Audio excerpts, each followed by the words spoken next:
வணக்கம். 9 வருடங்களுக்கு முன்னால் காவிரி நதிநீர் பிரச்சனையின் போது கர்நாடகாவில் தமிழர்கள் தாக்கப்பட்டார்கள். தமிழ் படங்கள் திரையிடுவதை நிறுத்தச் சொல்லி ஆர்ப்பாட்டங்கள் நடைபெற்றன. அதற்கு கண்டனம் தெரிவிக்கும் வகையில் தமிழ் திரையுலகின் சார்பில் நடைபெற்ற கண்டன கூட்டத்தில் பலரும் ஆவேசமாக பேசினார்கள். அவர்களில் நானும் ஒருவன். அதற்கு எதிர்வினையாக என்னுடைய கொடும்பாவி உருவ பொம்மைகள் கர்நாடகாவில் எரிக்கப்பட்டன. அதே வேளையில் கர்நாடகாவில் நடைபெற்ற ஆர்ப்பாட்டங்களில் கர்நாடகா திரைப்பட கலைஞர்களும் ஆவேசமாக பேசினார்கள். அப்படி நான் பேசிய போது என்னுடைய சில வார்த்தைகள் கன்னட மக்களின் மனதை புண்படுத்தியதாக அறிகிறேன். நான் கன்னட மக்களுக்கு எதிரானவன் அல்ல. அதற்கு உதாரணமே 35 வருடங்களாக என்னிடம் உதவியாளராக இருக்கும் திரு சேகர் என்பவரின் தாய்மொழி கன்னடம். கடந்த 9 வருடங்களில் பாகுபலி பாகம் 1 உட்பட நான் நடித்த சுமார் 30 திரைப்படங்கள் கர்நாடகாவில் வெளியாகியுள்ளன. எந்த பிரச்சனையும் எழவில்லை. சில கன்னட படங்களில் நடிக்கவும் என்னை அணுகினார்கள். நேரமின்மையால் நடிக்க இயலவில்லை. 9 வருடங்களுக்கு முன்னால் நடந்த அந்த கண்டன கூட்டத்தில் நான் பேசிய அந்த வீடியோ பதிவை யூடியூபில் பார்த்ததாலும் நான் பேசிய சில வார்த்தைகளால் கன்னட மக்களின் மனம் புண்படுவதாக அவர்கள் கருதுவதாலும் அந்த சில வார்த்தைகளுக்காக 9 வருடங்களுக்கு பிறகு நான் கன்னட மக்களிடம் என் மனப்பூர்வமான வருத்தத்தை தெரிவித்துக் கொள்கிறேன். எனக்கு ஆதரவாக குரல் கொடுக்கும் தமிழீழ உறவுகளுக்கும் தமிழக மக்களுக்கும் என் நலம் விரும்புபவர்களுக்கும் என் மீது வருத்தம் கொள்ள வேண்டாம் என்று கேட்டுக்கொள்கிறேன். அவர்களுக்கு ஒரு சிறிய விளக்கம்.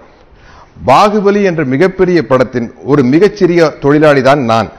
என் ஒருவனுடைய செயலின் பொருட்டு சொற்களின் பொருட்டு பல ஆயிரம் பேர்களின் உழைப்பும் பணமும் விரயமாவதை நான் விரும்பவில்லை.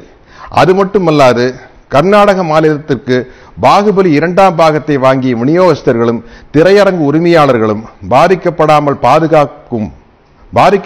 பாதுகாக்கும் கூடுதல் பொறுப்பும் எனக்கு உள்ளது என்பதை தயவு செய்து புரிந்து கொள்ள வேண்டும் என்று கேட்டுக்கொள்கிறேன். அது இன்றைய ட்விட்டரில் இயக்குனர் திரு ராஜமௌழி அவர்கள் கூறிய விளக்கத்தின் மூலம் இன்றைய ட்விட்டர் பதிவில் ராஜமௌழி அவர்கள் கூறிய விளக்கத்தின் மூலமாக தெளிவாக தெரியும். ஆனாலும் இனிவரும் காலங்களில் தமிழீழ மக்களின் பிரச்சனையாக இருந்தாலும் சரி, காவிரி நதிநீர் பிரச்சனையாக இருந்தாலும் சரி, விவசாயிகள் பிரச்சனையாக இருந்தாலும் சரி, தமிழக மக்களின் நலம் சார்ந்த அனைத்து நியாயமான பிரச்சனைகளுக்கும் தொடர்ந்து குரல் கொடுத்து கொண்டுதான் இருப்பேன் என்பதை தெள்ளத் தெளிவாக கூறிக்கொள்கிறேன். இப்படி நான் கூறுவதால் இந்த சத்யராஜை வைத்து படம் எடுத்தால் எதிர்காலத்தில் தொல்லைகள் வரும் என்று கருதும் தயாரிப்பாளர்கள் தயவு செய்து இந்த சாதாரண சின்ன நடிகனை தங்கள் படங்களில் ஒப்பந்தம் செய்ய வேண்டாம், என்னால் நஷ்டமடைய வேண்டாம் என்று மிகவும் தாழ்மையுடன் கேட்டுக்கொள்கிறேன். ஏனென்றால் ஒரு நடிகனாக இருப்பதை விட இறப்பதை விட எந்தவிதமான மூட நம்பிக்கையும் இல்லாத ஒரு தமிழனாக இருப்பதும் இறப்பதும் தான் எனக்கு பெருமை, மகிழ்ச்சி. எனது மனப்பூர்வமான வருத்தத்தை ஏற்றுக்கொண்டு பாகுபலி படத்தின் 2ஆம் பாகத்தை வெளியிட ஒத்துழைக்குமாறு கன்னட மக்களை அன்புடன் கேட்டுக்கொள்கிறேன். என் உணர்வுகளை புரிந்து கொண்டு எனக்கு உறுதுணையாக நின்ற தமிழீழ மக்கள், தமிழின உணர்வாளர்கள், தென்னிந்திய திரைப்பட நடிகர் சங்கம், தமிழ் திரைப்பட தயாரிப்பாளர் சங்கம், தமிழ் திரைப்பட இயக்குநர்கள் சங்கம், தென்னிந்திய திரைப்பட தொழிலாளர்கள் சங்கம், என் நலம் விரும்பிகள் அனைவருக்கும் நான் எனது மனமார்ந்த நன்றியை தெரிவித்துக் கொள்கிறேன்.